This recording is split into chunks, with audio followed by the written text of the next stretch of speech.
All right, guys. A few minutes left, and I wanted Joe to come with you. We've talked about a lot of different things this hour, but a story this week that stuck with you. What really stuck with you this week? Well, I'll say, look, I think the selection of Ryan was a great story. I think it was a good week for America because we're going to have a campaign based on the issues. And the second component of that story is Erskine Bowles. Bill Clinton's former chief of staff came out and gave a ringing endorsement of Paul Ryan as a man, as somebody who's trying to solve problems in the United States. So Erskine Bowles is my man of the week. Oh, good enough. Well, you took the Ryan stories, and I believe that's a huge story, obviously, and has tremendous implications. But I will say something that came out yesterday, which they're talking about today, which I actually don't think is getting enough press. It's the shooting in South Africa. These miners who were protesting, like 18 of them, right? It was 30 of them have been killed and about 70 plus more injured. The police just fired on them, fired on the crowd.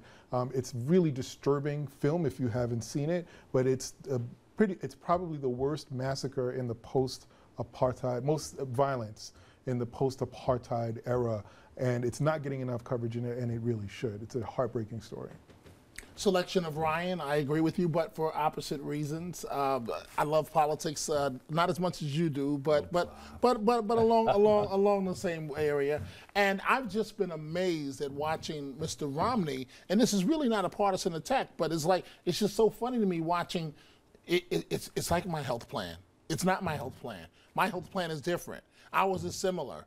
You know, you would think they would have gotten their lines 48 together. 48 hours ago, 72 hours ago, Dom, I would have thought you were right that this thing, I don't know how, but you pulled 10 people aside. And if you told them a week ago, a guy who wanted to radically change Medicare or change Medicare, that's going to be like a rock plummeting here on the polls. I think people are going to listen to this guy. I'm not saying they'll buy it at the end. This will come down to not the candidates, but to the messaging from the campaigns. This is when you learn who's got the better campaign.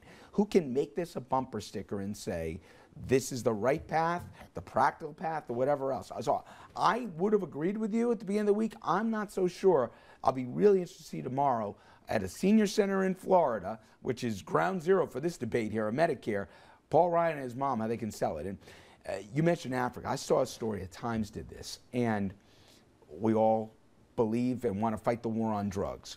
But I got a concept of just how tough it was when a woman who lost her children, or lost her daughter, I think, to AIDS, was raising 10 kids, basically took them in as orphans.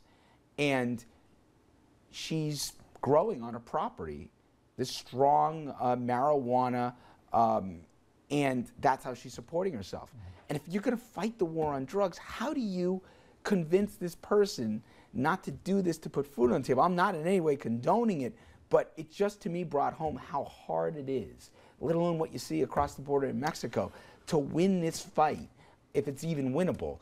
And I don't know what the answer is, but it struck me that it's not just all gangs and everything else. It's a lot more complicated than that. All right, we'll be right back, everybody, to wrap things up. Stay with us.